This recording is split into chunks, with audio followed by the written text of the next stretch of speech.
온전히 즐거워하라 라는 제목으로 신명기 16장 13절에서 15절 말씀을 함께 나누겠습니다. 우리 신명기 16장 13절에서 15절까지 말씀을 우리가 함께 한 목소리로 읽겠습니다. 시작. 너희 타작마당과 포도주 틀의 소출을 거두어 들인 후에 이래 동안 초막절을 지킬 것이요 절기를 지킬 때에는 너와 내 자녀와 노비와 내 성중에 거주하는 의인과 객과 고아와 과부가 함께 즐거워하되 내 하나님 여호와께서 택하신 곳에서 너는 이래 동안 내 하나님 여호와 앞에서 절기를 지키고 내 하나님 여호와께서 내 모든 소출과 내 손으로 행한 모든 일에 복 주실 것이니 너는 온전히 즐거워할지니라. 아멘. 아멘. 여러분, 하나님의 나라가 어떤 곳일까요? 우리가 지난 몇 주 동안 요한복음 7장 말씀을 함께 살펴보았습니다. 요한복음 7장은 예수님께서 초막절에 성전에서 가르치시고 선포하신 세 편의 설교가 기록되어 있습니다. 예수님께서 이 세 편의 초막절 설교를 통해서 무엇을 선포하셨을까요? 마지막 세 번째 설교에서 나를 믿는 자는 성경의 이름과 같이 그 배에서 생수의 강이 흘러나오리라 라고 선포하셨습니다. 모든 믿는 자들의 마음 중심에 성령께서 오셔서 영원히 거하심으로 말미암아 우리 안에서 성령의 생수가 강물처럼 흘러나오게 될 것이다 라고 말씀하셨어요. 이 말씀은 이사야 35장의 예언을 성취하시는 말씀입니다. 이사야 35장 이 말씀에 보면 광야와 메마른 땅이 기뻐하며 사막이 백합화 같이 피어 즐거워하며 기쁜 노래로 즐거워하게 될 것이다. 이렇게 말씀합니다. 어떻게 광야와 메마른 땅이 사막이 그렇게 기뻐하고 즐거워하게 될 것일까? 어떻게 그런 일이 일어나게 될 것인가? 어떻게 광야 같고 메마른 사막 같은 우리 심령, 우리 마음, 우리 영혼 안에 그런 기쁨과 즐거움이 가득하게 될 것인가? 6절에 보면 광야에서 물이 솟아나고 사막에서 시내가 흐르게 될 것이다 말씀하십니다. 하나님께서 광야에 물이 솟아나게 만들 것이고 사막에 시내가 흘러나오게 만들 것이다 라고 약속하시는 거예요. 그래서 광야 같고 사막 같은 우리 안에 생수의 강물이 흘러나오게 된다는 것입니다. 그래서 마지막에 영영하니라 기쁨, 영원한 기쁨과 즐거움을 맛보고 누리는 하나님의 나라가 우리 안에 임하게 될 것이다 라고 약속하셨어요. 이 약속을 초막절에 선포하신 것입니다. 여러분, 하나님의 나라는 먼저 저와 여러분 안에 모든 믿는 자들 안에 임하게 됩니다. 우리 안에 사는 나라가 시작되는 거예요. 우리 안에 성령께서 임하시면 우리 안에 성령께서 임하시고 충만하게 역사하시기 시작하실 때 우리 안에서 하나님 나라가 이루어지게 되는 것입니다. 우리 안에 계신 성령으로 말미암아 기쁨이 넘쳐나고 즐거움이 넘쳐나는 삶, 그런 삶을 살아가게 되는 것입니다. 영영한 기쁨, 영원한 즐거움, 하나님의 나라는 기쁨과 즐거움이 충만한 나라입니다. 여러분, 우리가 성령 충만을 위해서 기도하는데 성령 충만의 가장 중요한 표징이 바로 기쁨과 즐거움입니다. 우리가 성령으로 충만할 때 우리 안에는 기쁨과 즐거움이 넘쳐나게 돼요. 어떤 상황 속에서도 기뻐하게 되고 즐거워하게 됩니다. 세상이 이해할 수 없는 하나님이 주시는 기쁨과 즐거움을 얻게 되는 것입니다. 사도 바울이 베드로가 감옥에 갇혔어도 하나님을 찬양했고 수많은 성도들이 그런 삶을 살았습니다. 환난과 고난을 당하면서도 감옥에 갇혔어도 하나님을 찬양하며 하나님을 기뻐하며 살았습니다. 어떻게 그렇게 살 수 있었을까요?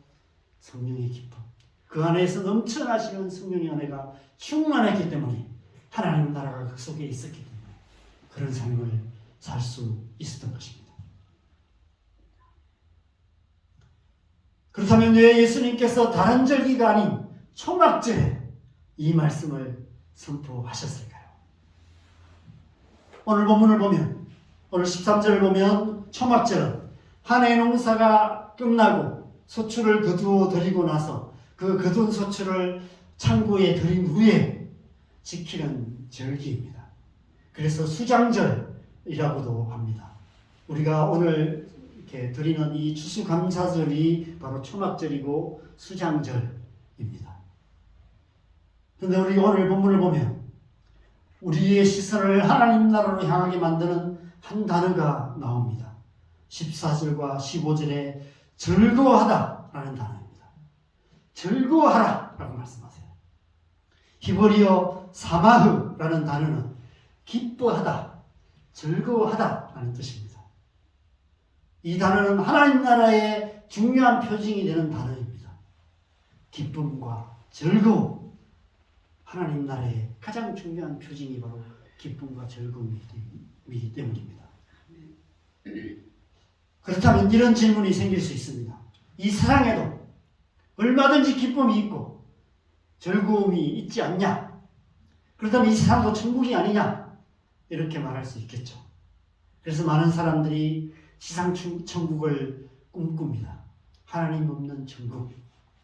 그런 천국 같은 세상을 만들려고 합니다. 이 세상의 정치가들, 이 세상의 많은 과학자들이 열심히 연구하고 하는 것들은 뭐냐면 어떻게든 수명을 연장하고 할 수만 있다면 죽지 않고 영원히 살 수 있는 그런 어떤 과학기술을 개발하려고 하고, 정치가들이나 경제학자들은 어떻게든 연구해서 이 사람 모든 사람들이 다 잘 먹고 잘 살 수 있는 그런 나라를 만들려고 애씁니다.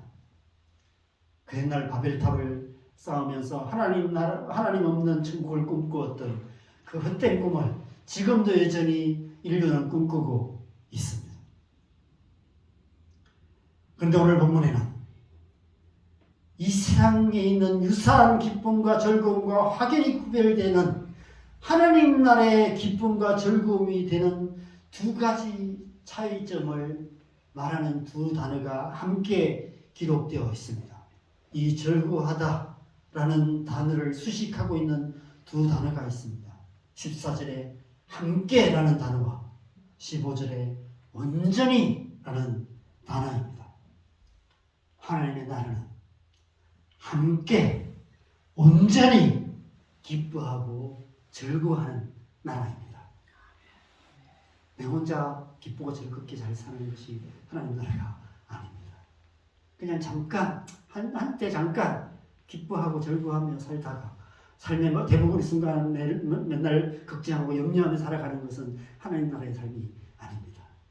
하나님 나라의 삶은 함께 온전히 기뻐하고 즐거워하며 살아가는 삶입니다. 그런데 우리 사는 이 세상은 함께라는 이 단어조차도 이기적인 목적으로 사용하는 정말 자기중심적인 세상입니다. 함께라는 단어를 많이 강조합니다. 함께 잘 사는 사회 만들자. 그런 얘기들을 많이 합니다. 그러나 알고 보면 자기의 기쁨, 자기 만족, 자기 유익을 위해서 이 단어를 많이 사용합니다. 고용주들을 보면 고용주들이 원하는 것은 직원들이 함께 힘을 합쳐서 일을 열심히 하기를 바랍니다. 안 싸우고 직원들끼리 막 서로 싸우고 하는 것보다 사이좋게 잘 지내면서 열심히 좋은 분위기에서 일을 잘하도록 만들기를 원합니다. 그런데 그래야만 자기에게 이익이 되기 때문입니다. 진정으로 직원들의 이익을 위한 고용주들을 찾기가 쉽지 않습니다. 물론 땅에 많은 고용주들 가운데는 그런 분들이 있겠죠. 그러나 대부분의 고용주들은 뭔가 좀 직원들이 열심히 일해서 좋은 매출이 많이 나와서 자기의 더 많은 이익을 얻기를 원하는 마음으로 이 함께라는 단어를 이용합니다. 이 세상의 통치자들은 어떨까요? 이 세상의 통치자들도 마찬가지입니다. 말로는 국민들을 위한다고 떠들어대지만 알고 보면 자기 배만 불리는 탐욕스러운 모습을 보면서 우리는 이미 실망할 만큼 실망한 것 같습니다. 그래서 이제는 정치가들에 대해서 크게 기대조차 안 하게 되는 것 같습니다. 오죽하면 선거 때마다 누가 더 나은 사람인가 보다, 누가 덜 나쁜 인간인가를 생각하라, 이런 말이 나왔겠습니까? 여러분, 이 세상은 자기 자신의 기쁨과 즐거움을 위해서 다른 사람들을 이용하고 착취하는 그런 세상입니다. 힘없는 사람을 짓밟아서라도 자기만의 기쁨과 즐거움을 극대화하는 것이 이 세상이 추구하는 성공적인 삶의 방식입니다. 그래서 이 세상은 점점 약육강식의 동물의 왕국처럼 되어가고 있는 것입니다. 지금은 교회마저도 그런 모습이 되어가고 있지 않는지 의구심이 듭니다. 그런데 하나님 나라는 완전 반대입니다. 고린도전서 10장에서 사도 바울의 이 두 가지 말을 함께 읽어보겠습니다. 같이 읽겠습니다. 시작. 누구든지 자기의 유익을 구하지 말고 남의 유익을 구하라. 나와 같이 모든 일에 모든 사람을 기쁘게 하여 자신의 유익을 구하지 아니하고 많은 사람의 유익을 구하여 그들로 구원을 받게 하라. 여러분, 왜 사도 바울이 이 세상과 반대되는 이런 이상한 말씀을 하셨을까요? 예수님께서 그렇게 말씀하셨고 그렇게 사셨기 때문입니다. 마태복음 20장 26절에서 28절에 너희 중에 누구든지 크고자 하는 자는 너희를 섬기는 자가 되고 너희 중에 누구든지 어뜸이 되고자 하는 자는 너희의 종이 되어야 하리라. 인자가 온 것은 섬김을 받으리 함이 아니라 도리어 섬기리 하고 자기 목숨을 많은 사람의 대속물로 주려 함이라 말씀하시고 실제로 그렇게 사셨고 실제로 자기 목숨을 많은 사람, 온 세상을 위한 대속제물로 드리셨습니다. 사도 바울 역시 예수님처럼 그렇게 살다가 갔습니다. 수많은 믿음의 사람들이 그런 삶을 살았습니다. 이 예수님의 말씀대로 하나님 나라의 삶을 살았던 것입니다. 여러분, 하나님 나라는 나만 잘 먹고 잘 살면 그만인 나라가 아닙니다. 자기의 기쁨, 자기의 즐거움, 자기 만족과 유익을 추구하는 이 세상과는 완전 딴판인 나라입니다. 다른 사람의 기쁨을 위해, 그 누군가의 즐거움을 위해 기꺼이 나의 기쁨, 나의 즐거움을 희생하는 사람들로 가득한 나라가 하나님의 나라입니다. 여러분, 우리가 우리의 자녀들을 위해서 기꺼이 우리의 자신의 편안함, 우리의 자신의 안락함을 포기하고 희생하지 않습니까? 하나님 나라는 그런 부모의 마음을 가진, 아버지의 마음, 어머니의 마음을 가진 사람들로 가득한 곳이 하나님의 나라입니다. 여러분, 우리 주위에 모든 사람들이 그렇게 산다고 한번 생각해 보세요. 나를 둘러싼 모든 사람들이 다 그런 사람들밖에 없다고 생각해 보세요. 내 주위에 있는 모든 사람들이 자기의 기쁨이 아닌 다른 사람의 기쁨을 먼저 생각하고 자기의 즐거움이 아닌 다른 사람의 즐거움을 먼저 구하고 자기의 유익을 구하지 않고 다른 사람의 유익을 위해서 기꺼이 자신의 것을 희생하는 사람들로 가득하다면 그것이 바로 하나님 나라가 아니겠습니까? 싸울 일이 뭐가 있겠어요? 그렇죠?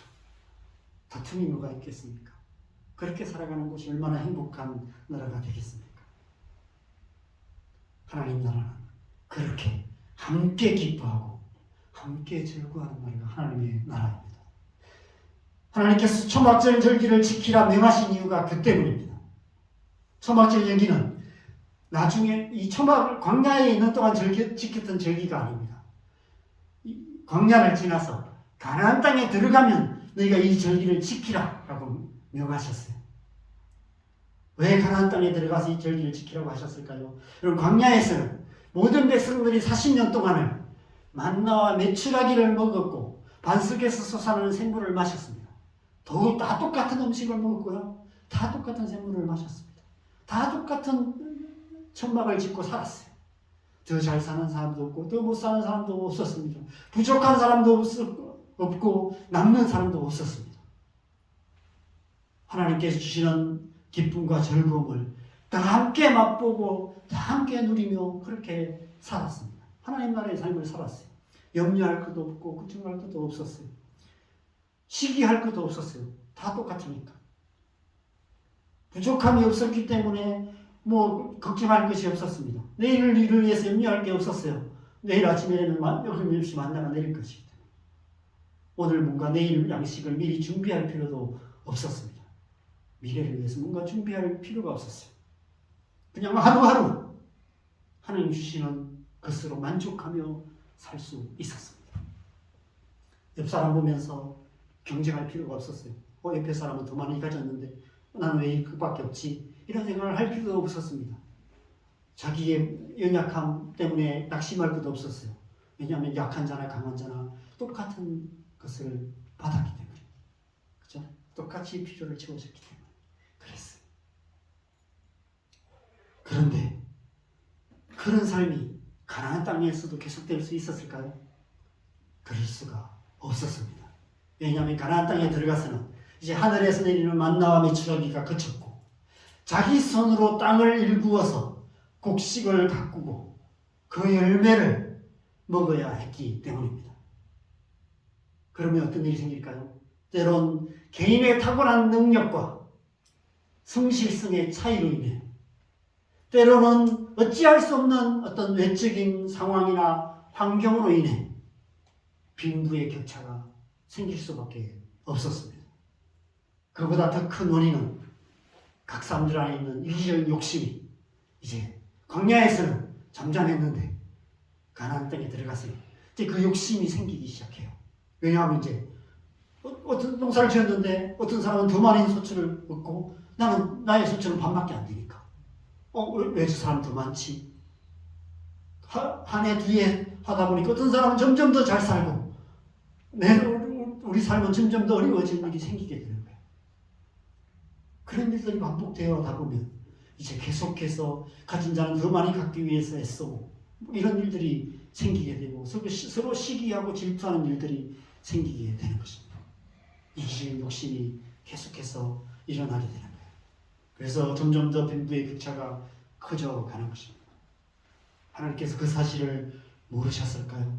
아셨겠죠. 그래서 신명기 15장 11절에 이렇게 말씀하셨습니다. 같이 읽겠습니다. 시작.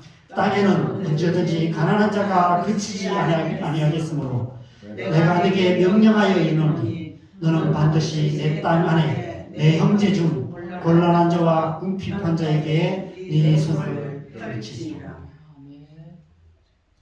그래서 초막절을 비롯한 여러 가지 절기들을 만드시고 여러 가지 제도적인 장치들을 제정하신 것입니다. 그래서 오늘 본문 14절에 보면 이렇게 말씀합니다. 절기를 지킬 때에 너와 내 자녀와 노비와 내 성중에 거주하는 레위인과 객과 고아와 과부가 함께 즐거워하라. 여기서 함께 즐거워하라는 것은 구체적으로 어떻게 하라는 것일까요? 이 본문 다음 절에 보면 16절 17절에 이렇게 말씀합니다. 16절 17절 같이 읽겠습니다. 시작. 너희 가운데 모든 남자는 1년에 3번 곧 무교절과 칠칠절과 초막절에 내 하나님 여호와께서 택하신 곳에서 여호와를 배울 때 빈손으로 여호와를 배우지 말고 각 사람이 내 하나님 여호와께서 주신 복을 따라 그 힘대로 드리리지니라. 하나님께서 주신 복을 따라서 그 힘대로 하나님 앞에 드리라 라고 말씀합니다. 그것으로 함께 즐거워하는 것입니다. 그냥 성전에 갖다 바치라는 것이 아니라 그것을 함께 너와 내 자녀와 노비와 내 성중에 거주하는 레위인과 객과 고아에게 나누어 주어서 그것으로 함께 즐거워하라 라고 말씀하고 있는 것입니다. 아낌없이 나누는 풍성한 나눔을 통해 가난한 자들, 필요가 있는 자들의 필요를 채워줌으로 함께 즐거워하는 하나님의 나라를 만들라는 것입니다. 그것이 초막절에 계시된 하나님 나라의 첫 번째 표징인 거예요. 그래서 우리가 추수감사절을 지키는데, 그래서 추수감사절 헌금도 드리고 이렇게 과일 장식도 합니다. 그런데 더 중요한 것은 이 절기를 통해서 말씀하시는 이 초막절 정신을 실천하시는 것이 중요합니다. 우리 각개인의 삶에서, 그리고 교회 공동체 차원에서 초막절 정신을 따라서 어렵고 힘든 지체들과 이웃들을 돌아보면서 그들에게 작은 나눔을 통해서 함께 즐거워하는 하나님 나라를 이루어 가야 하는 것입니다. 그래서 고린도후서 8장에서 사도 바울이 고린도 교회를 향해서 가난한 자들을 위한 헌금을 말씀하시면서 이렇게 말씀합니다. 이는 다른 사람들을 평안하게 하고 너희를 공고하게 하려고 하는 것이 아니다. 균등하게 하려고 하는 것이다. 그래서 지금은 너희에게 넉넉한 것을 나누어 주고, 그래서 그들의 부족한 걸 채워주었다가 언젠가 또 너희가 부족하게 되면 그들이 너희에게 나눠줘서 또 너희의 부족한 것이 채워지고, 그렇게 서로 필요들을 채워줌으로 말미암아 균등하게 하는 것이다. 그래서 많이 거둔 자도 남지 아니하고 적게 거둔 자도 모자라지 않는 그런 하나님 나라가 이루어지게 하기를 원한다라고 말씀하고 있습니다. 사도 바울은 고린도 교회를 비롯한 이 땅의 모든 교회와 성도들을 향해서 이 초막절 정신을 실천함으로 하나님 나라를 이루어 가야 할 것을 말씀하고 있는 것입니다. 그런 의미에서 우리가 이 추수감사절 헌금을 도움이 필요한 곳에 좀 흘려보냈으면 좋겠다, 이런 마음이 듭니다. 제가 지난주에 미리 광고를 못 드려서 준비를 못 하신 분들은 다음 주에라도 좀 이렇게 헌금을 하시면 좋겠고요. 꼭 교회를 안 하셔도 됩니다. 개인적으로 혹시 여러분 가운데 또 선교사님들이나 또 누군가에게 뭐 아시는 개척교회 아시는 목사님이나 이런 분들에게 좀 헌금하실 마음이 있으시면 그렇게도 하셔도 좋을 것 같습니다. 아니면 이제 교회에 가시면 제가 또 모아서 우리 교회 이름으로 좀 기도해보고 하나님 인도하시는 대로 혹시 뭐 어떤 선교사님이나 선교사님이 하시는 구제 사역이나 아니면 이 땅에 어떤 구제하는 곳에 있으면 홀로 보내도록 그렇게 하겠습니다. 참고로 제가 저희 교회에서 지난 달부터 우리 다문화 가정 중에 제 중학생 한 명을 어떻게든 알게 되어서 굉장히 형편이 어려워서 한 달에 장학금주로 10만 원을 이렇게 무료로 좀 지난달부터 보내기 시작했습니다. 매달 10만 원씩 그렇게 우리가 구제 헌금으로 하려고 합니다. 우리 이런 일들이 좀 우리가 풍성해졌으면 좋겠다, 이런 마음이 듭니다. 이런 것들을 통해서 우리가 이 초막절 정신을 실천함으로 작지만 하나님 그냥 겨자씨 하나를 같은 뿌리는 같은 그런 하나님 나라의 삶을 살아갈 수 있으면 좋겠습니다. 두 번째로는 오늘 본문 15절에 나타난 하나님 나라의 표징이 있습니다. 온전히 즐거워하라 라고 말씀합니다. 왜? 어떻게 온전히 즐거워할 수 있을까요? 하나님께서 복을 주실 것이기 때문에 온전히 즐거워할 수 있다 라고 말씀합니다. 하나님께서 주시는 복으로 말미암아 우리는 온전히 즐거워할 수 있다는 것입니다. 아무것도 가진 것이 없는데 즐거워할 수 있는 것이 아니라 하나님께서 우리에게 온전히 즐거워할 수 있는 복을 주실 거라고 약속하고 계십니다. 하나님께서 네 모든 소출과 네 손을 행하는 모든 일에 복을 주셔서 온전한 기쁨과 즐거움을 맛보고 누리게 하시겠다라고 약속하고 계십니다.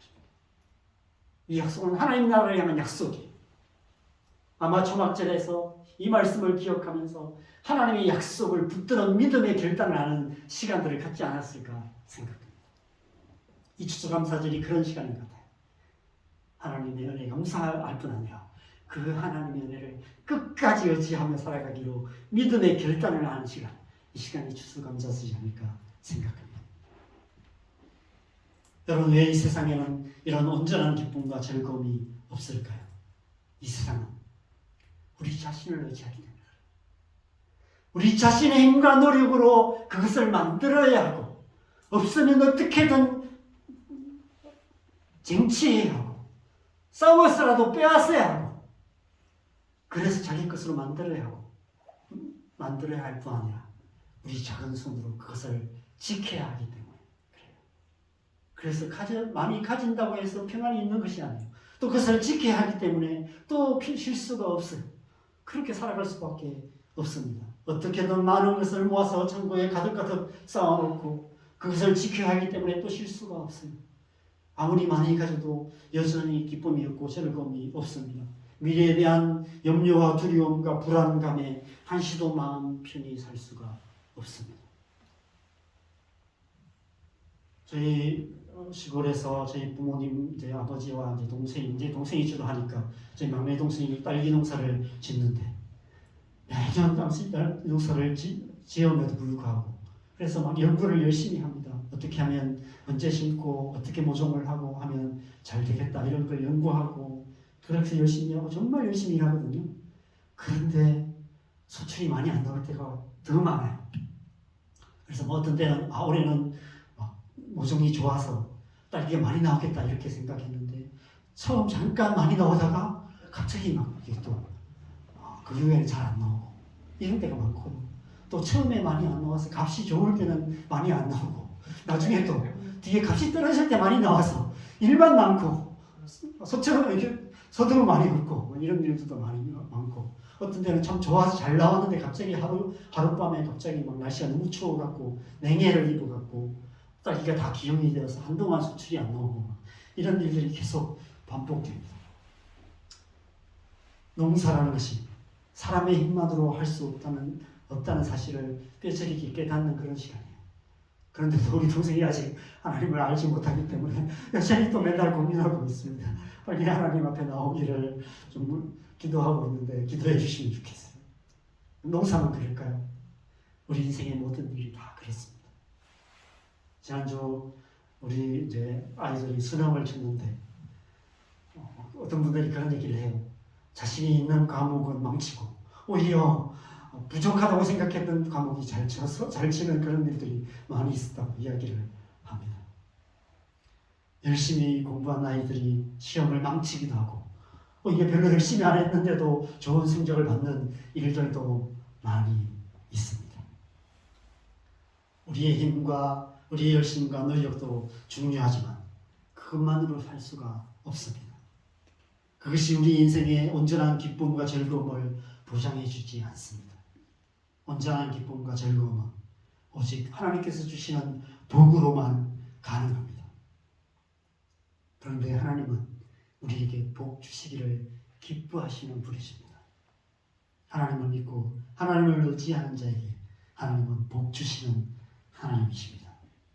그 하나님을 온전히 신뢰하는 자만이 온전한 기쁨, 온전한 즐거움을 맛보고 누릴 수 있는 것입니다. 그렇다면 온전한 기쁨, 온전한 즐거움이란 무엇을 의미할까요? 오늘 보면 15절에 이 온전이라는 단어를 잘 생각해 보시면 알 수 있습니다.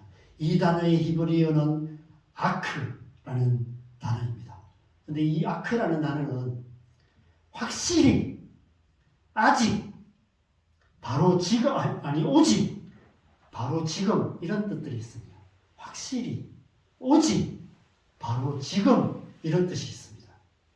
오늘 본문의 이 온전이라는 말에는 이 모든 뜻이 다 포함되어 있다는 생각이 듭니다. 하나님의 이 복의 약속은 확실한 약속입니다. 그래서 확실한 기쁨, 확실한 즐거움을 약속하시는 거예요. 온전히, 확실히 기뻐하고 즐거워하게 될 것이라는 것입니다. 또한 이 온전한 기쁨은 오직 하나님만 주실 수 있는 기쁨입니다. 그래서 오직이라는 의미가 있어요. 오직 하나님으로 말미암아 기뻐하고 즐거워하라는 것입니다.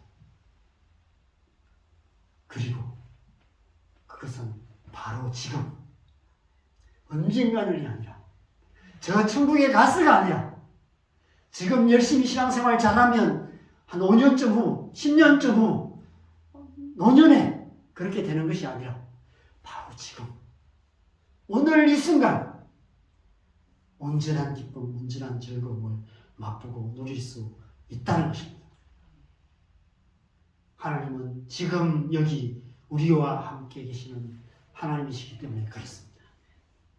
그 하나님으로 말미암아 우리는 바로 지금 여기서 온전히 기뻐하고 즐거워할 수 있는 것입니다.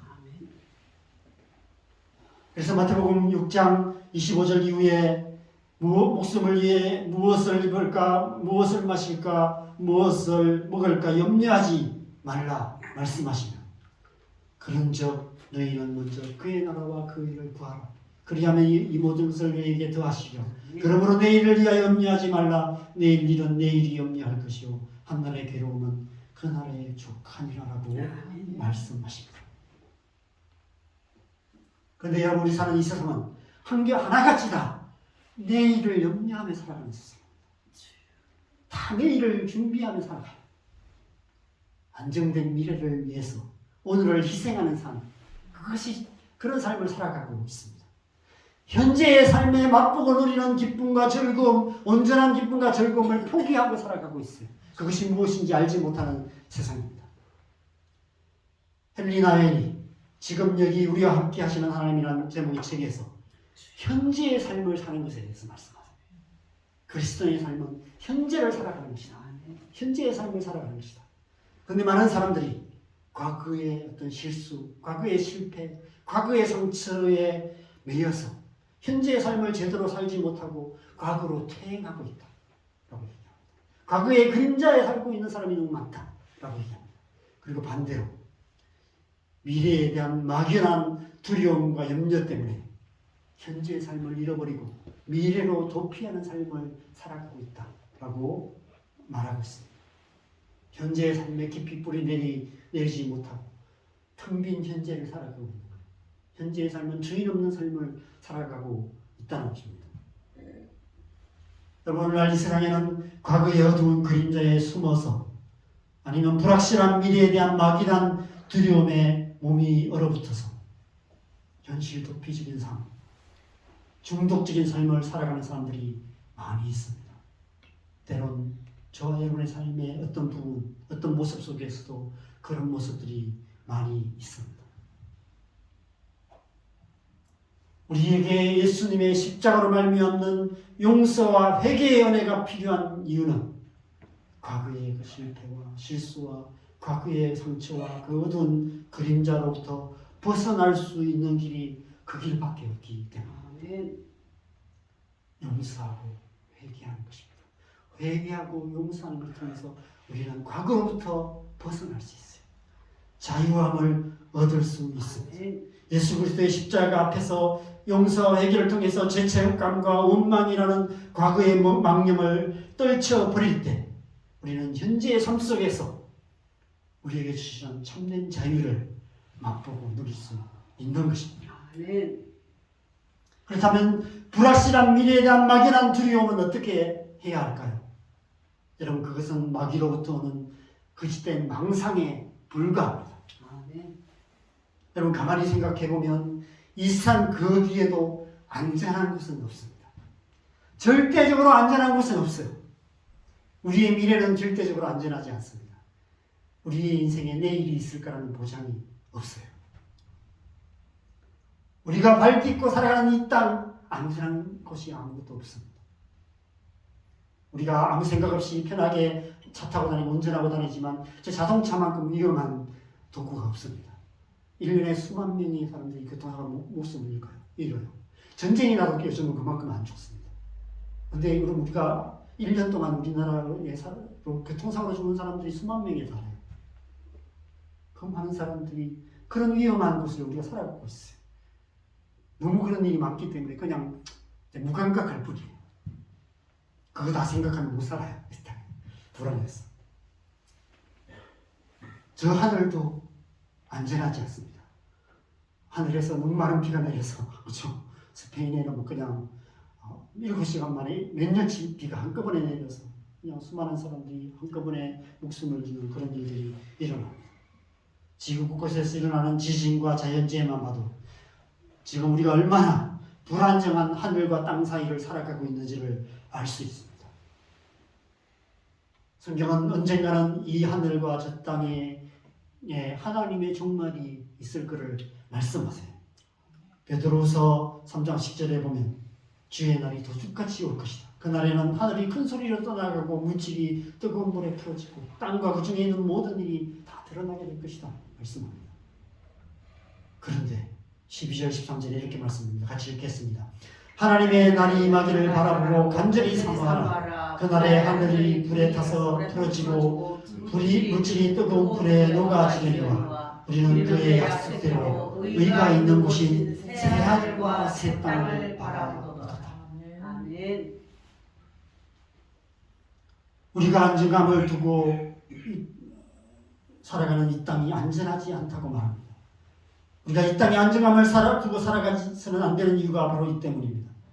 그럼에도 불구하고 이 불안전한 세상, 불안전한 인생 속에서도 우리가 지금 바로 여기서 온전한 기쁨을 맛보고 누릴 수 있는 것은 하나님의 확실한 약속이 있기 때문에 이 약속을 굳게 믿고 이 약속을 붙들고 살아갈 때 우리는 어떤 상황 속에서도 흔들리지 않는 편안함을 누릴 수 있습니다. 그래서 이브리서에서도 동일한 말씀을 하고 계십니다. 이 두 절 말씀을 같이 읽겠습니다. 12장 26절 28절 같이 읽겠습니다. 시작. 그때에는 그 소리가 땅을 진동하였거니와 이제는 약속하여 이르시되 내가 또 한 번 땅만 아니라 하늘도 진동하리라 하셨느니라. 그러므로 우리가 흔들리지 않는 나라를 받았은즉 은혜를 받자. 이로 말미암아 경건함과 두려움으로 하나님을 기쁘게 섬길지니 또는 감사하자. 우리가 흔들리지 않는 나라를 이미 받았다고 말씀합니다. 하나님 나라를 말이죠. 우리는 하나님 나라의 약속을 받은 사람들입니다. 비록 이 세상은 진동하고 있지만 흔들리고 있지만 언젠가 땅만이 아니라 하늘까지도 진동하게 되는 그때가 올 것이지만 그러나 우리는 이미 흔들리지 않는 나라 하나님 나라의 약속이 우리 안에 있다. 그래서 은혜를 받아라. 그 은혜를 받았어. 그 승리의 은혜를 받았어. 성령의 충만한 은혜 가운데서 경건함과 두려움으로 기쁘게 섬기라. 언제나 기쁨. 지금 여기 오늘이란 삶 속에 현재의 삶 속에 주시는 그 기쁨과 즐거움 가운데 살아가라. 그리고 감사하라. 그렇게 말씀하고 있습니다. 우리 안에 성령을 주신 이유가 그 때문이에요. 하나님께서 우리 안에 성령을 주셔서 그 성령의 은혜로 우리의 삶 속에 하나님 나라를 살아가게 하시는 것입니다. 보혜사 성령께서 우리의 지나온 삶 속에 우리도 알지 못하는 사이에 그렇게 우리의 삶을 한 걸음 한 걸음 여기까지 인도해 오셨듯이 우리의 남은 삶 또한 그렇게 인도하셔서 저 영원한 하나님 나라로 인도해 가실 것입니다. 우리만 아니라 우리의 가정, 우리의 자녀들 또한 그렇게 하나님께서 인도해 가실 것입니다. 우리가 믿음의 삶을 살아야 하는 이유가 그 때문입니다. 그 은혜를 어찌하여 믿음으로 살아갈 때 우리는 이 세상 한가운데서도 함께 온전히 기뻐하고 즐거워하는 하나님 나라의 삶을 살아갈 수 있는 것입니다. 이 한 주간 그렇게 살아가는 저와 여러분 되시기를 바랍니다. 우리의 가족들과 함께 우리 교회의 지체들과 함께 우리 이웃들과 함께 성령의 은혜 안에서 온전히 기뻐하고 즐거워함으로 하나님 나라를 이루어가는 저와 여러분 되시기를 주님의 이름으로 간절히 축원합니다. 우리 함께 찬양하실 텐데 오늘 이 찬양